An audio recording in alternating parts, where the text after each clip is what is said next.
Hey, what's up? It's Mr. Dean, and no corny intro for this video. This is Plants vs. Zombies. This is not a joking matter. Plants vs. Zombies is and has always been one of my favorite games of all time. This is both for nostalgic reasons and because it genuinely is just such a really well-designed gem of a game. Okay, so Plants vs. Zombies, or as I'm gonna just abbreviate it from here on out, PvZ, is an example of a game that takes an extremely simple concept and just perfects it. You have zombies trying to make it across your lawn or, well, rooftop, and you have plants that have to prevent the zombies from making it across. You have different lanes to protect, with sun being your currency, so there is definitely a lot that you need to take into consideration while playing. So right away, our lovely game developers here are PopCap Games, which, fun fact, were originally called Sexy Action Cool, and then comes the biggest plot twist of all time, being that they changed it because why wouldn't they? I guess they wanted to be marketable or something like that. PvZ was not the only game that PopCap would release, as they also had stuff like Bejeweled, but it was by far their most notable game. In a way, kind of similar to Mojang with Minecraft. And then PopCap was bought out by Electronic Arts, and gross. Maybe I'll talk about the sequel to PvZ, which was under EA, but holy shit,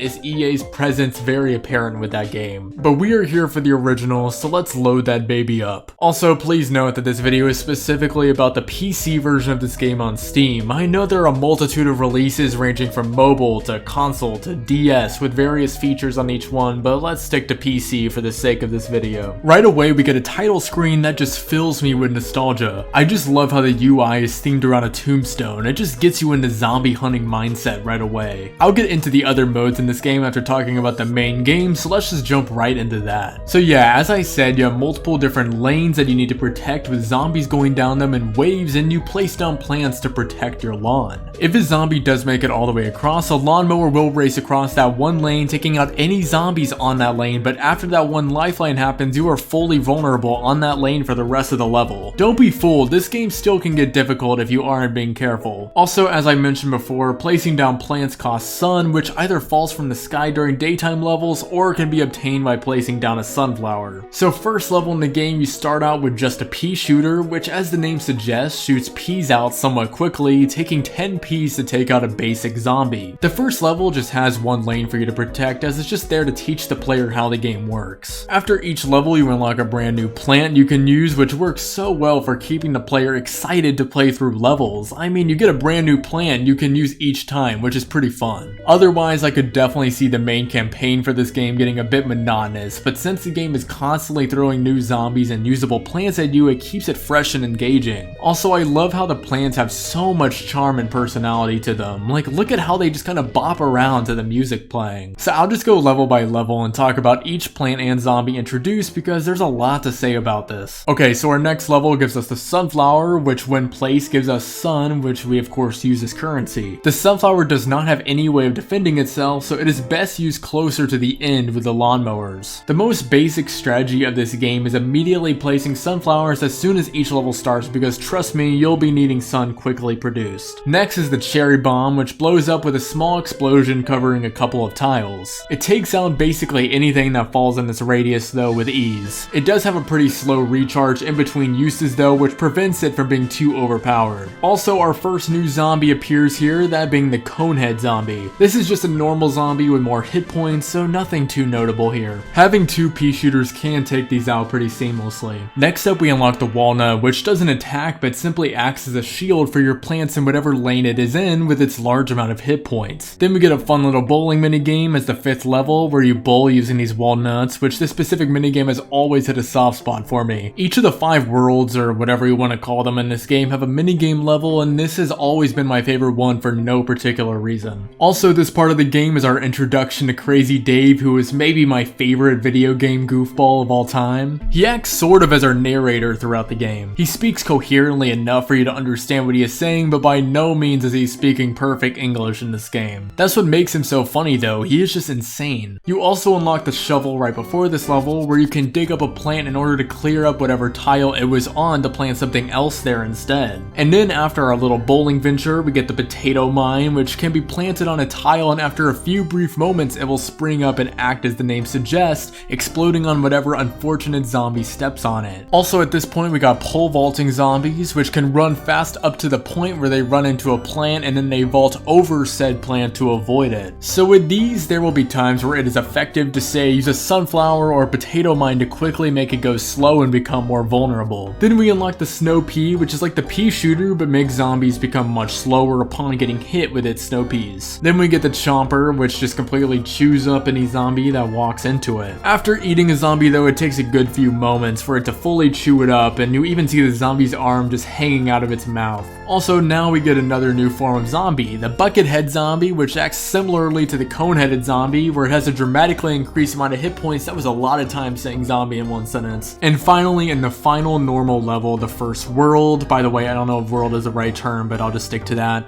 we have a boss rush of zombies and a little conveyor belt of plants that continually gives us our options for what we can use to make it through this level. It was pretty fun, and also the music during these boss rush levels goes pretty crazy. Hey, what's up? It's Future Matt while editing. I forgot to mention the repeater, which just is a normal pea shooter, but it shoots twice at one time in a burst.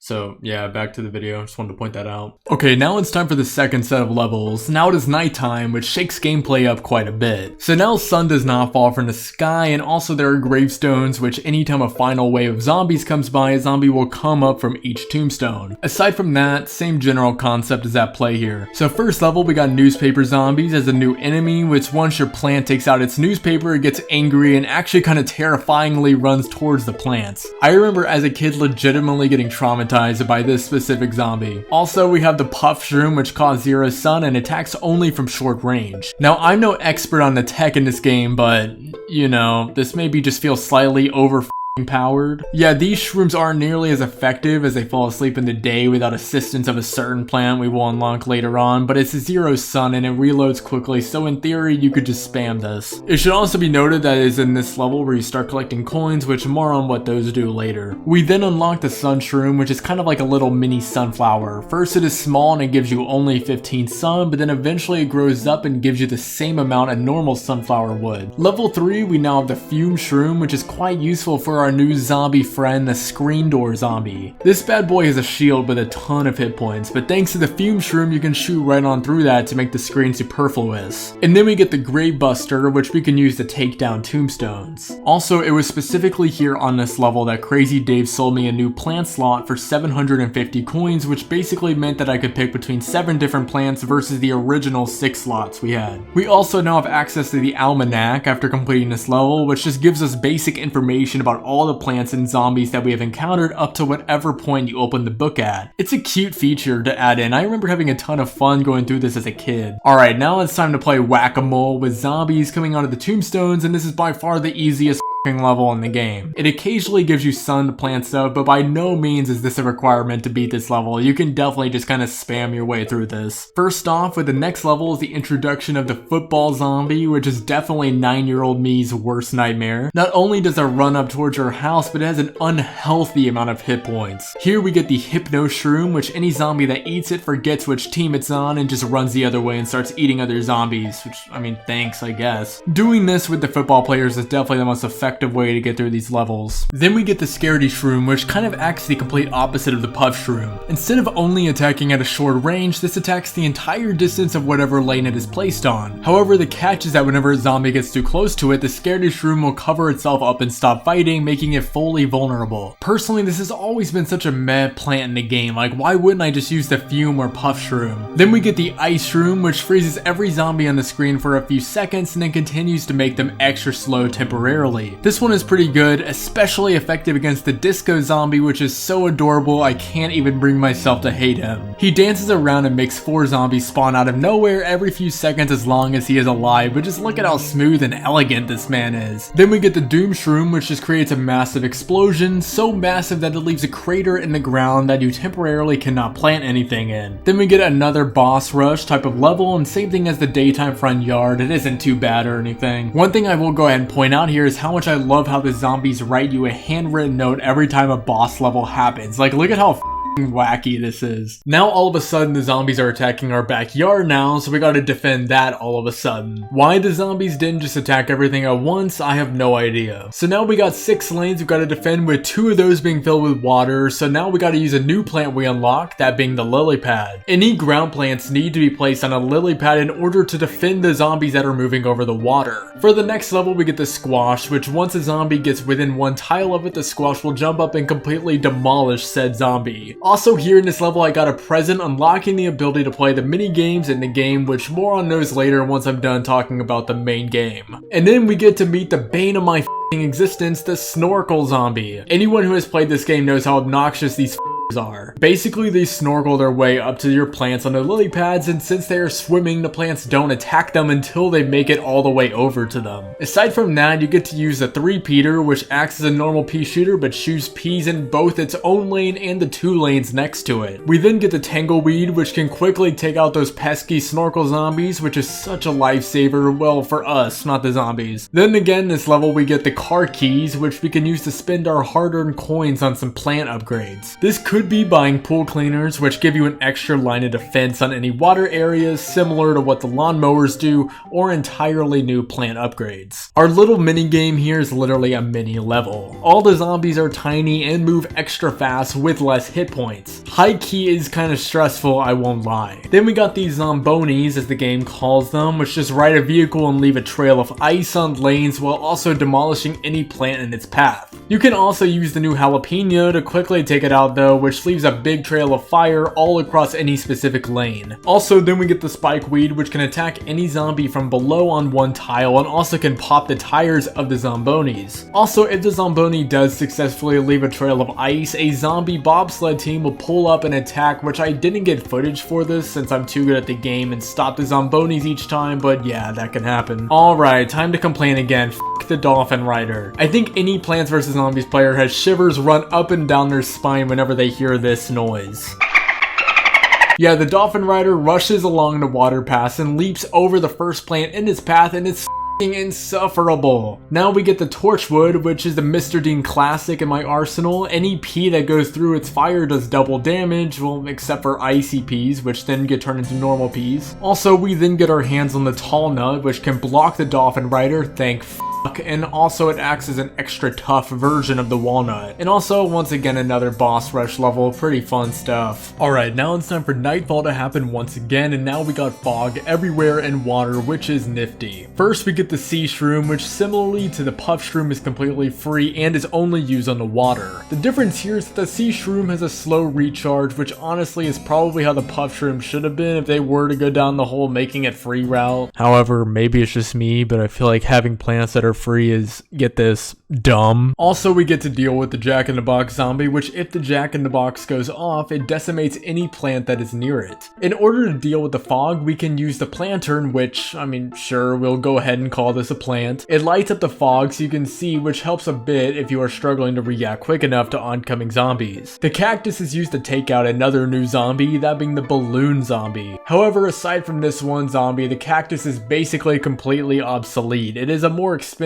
pea shooter, and even then the pea shooter can be used with a torchwood, so that makes this one even more pointless. Plus, you can just use the blower right after it clears both the fog and balloon zombies. In the midpoint of the fog area, we get this mini level where we break a bunch of vases and either plants or zombies comes out. This wasn't too hard, but one lawnmower was needed for this one, unfortunately. This then gives us the split pea, which shoots both in front and behind whatever tile it is placed on. Now, why would you want to shoot peas behind you may ask? Well, now we got a zombie that just digs underneath all of your plants and eats them from behind, so yeah, that's fun. Then we get the star fruit, which is maybe my favorite plant in the whole game. It shoots stars in all 5 directions that its little prongs stick out, so if you spam these everywhere, then it's basically just a wrap at that point. Then we have to deal with the pogo stick zombie. As the name suggests, it bounces around on a pogo stick, and for fuck's sake, these things suck to deal with. We have the pumpkin, which can be placed on any plant and act as a barrier, and it's basically just a walnut that doesn't take up a whole tile, so pretty useful. And then we get the magnet, which is another Mr. Dean certified favorite. Any metal object like buckets or pogo sticks gets removed from one zombie, which helped a lot with dealing with these annoying foes. Finally, we got the boss level, which to be fair, this one does change things up quite a bit. So the fog gets removed, but instead the level is covered in total darkness, and the only times you can see anything is when occasionally lightning happens. I love this because it adds this cool strategy of whether you want to wait for light to flash, allowing you to see which tiles are available or where zombies are coming, or do you risk it and just plant in the darkness. Also, it makes it so you have to really remember where each zombie is at any given time. Now, in reality, I just spam starfruits and won the level just like that. Finally, we have one more area to take on, so let's take this party up to the roof. So basically now the idea here is that the first few columns are slanted, meaning that our current means for attacking are obsolete. Unless you place pea shooters down where the terrain goes back to being level, then they won't do anything offensively. So the game graciously gives us the cabbage pult, which launches, well, cabbage upward, which allows us to actually be on the attack. You also need to place your plants on pots here, which at first we don't have any, so you need to make use of the ones that spawn into the level, but for the second level we actually can place down pots. Also, the first zombie we have to deal with here is the bungee zombie, which just kind of appears and then steals one of your plants or places down a zombie. I never really found these to be much of a problem, to be honest, at least for the main game. Then we get the kernel pult, which instead of throwing cabbage, it throws little kernels which do less damage, but occasionally it will throw an entire lob of butter, which causes a zombie to stay still for a few seconds while also doing more damage. Then we get the coffee bean, which allows you to use a shroom plant and wake it up during daytime. Now we also have the ladder zombie to deal with, which walks quickly and places down a ladder whenever it reaches a plant to climb over it. Basically, it's the pole vaulter but with a protective barrier before it goes over a plant. For the mid level, we have the most irritating level in the entire game, where we just place down a bunch of chompers and stress out and hope for the best. Yes, you get chompers, cherry bombs, and pumpkins. Have at it. Okay, now we get catapult zombies, which are quite annoying. Basically, they drive up and shoot projectiles at whatever your furthest back plant is, most likely being a sunflower. We got the garlic first, which can divert any zombies into another lane with their stench. Also, we have the umbrella leaf, which deflects catapults and bungee zombies, so quite useful stuff. Okay, finally get introduced to our last regular zombie, the gargantuar. This bad boy takes 2 instant kills to take out, aka 2 cherry bombs for example, and after taking enough damage it throws an imp, which is f***ing obnoxious to deal with. It's a tiny little zombie that would be cute if it wasn't as annoying as it is. Also, the gargantuar just crushes plants instead of eating them like normal zombies. We now have the marigold, which produces coins instead of sun like the normal sunflowers, and finally we ended off with the melon pult, which is like the cabbage pult but does massively more damage. Also, for some reason my computer didn't record level 5-8, but just take my word for it, the marigold does in fact make coins. I saw it with my own eyes. Okay, now at last this brings us to the big final boss fight, and man, this boss was just as hard as I remembered it. Basically, it takes place on the roof and you got Dr. Zomboss, who writes you a very nice note in cursive and everything, which I already love compared to the messy English we get from all the other waves of zombies. For the final boss fight, it functions pretty similarly to the rest of the game. Zomboss will place down various zombie types from throughout the game, and your job is to, well, not let them make it all the way through. However, in order to actually beat the game, you need to take out Zomboss, who has so much damn health. He pokes his head down occasionally, which will give you a brief window of attack. Basically, you can either freeze him with the ice shroom and let whatever plants you have attack him, or use jalapenos to quickly deal damage. You need to also be conservative with these plants, since he occasionally shoots ice and fireballs, which can only be counteracted with either of the before mentioned plants. I barely beat it on my first try, but it was so much more difficult than the rest of the game, which I really like. If anything, I would say I wish the rest of the game was a little bit harder, but this final boss did make it really satisfying to beat it. Also, for beating the game, we get a cute little music video since the zombies decided if you can't beat them, join them, which this is just the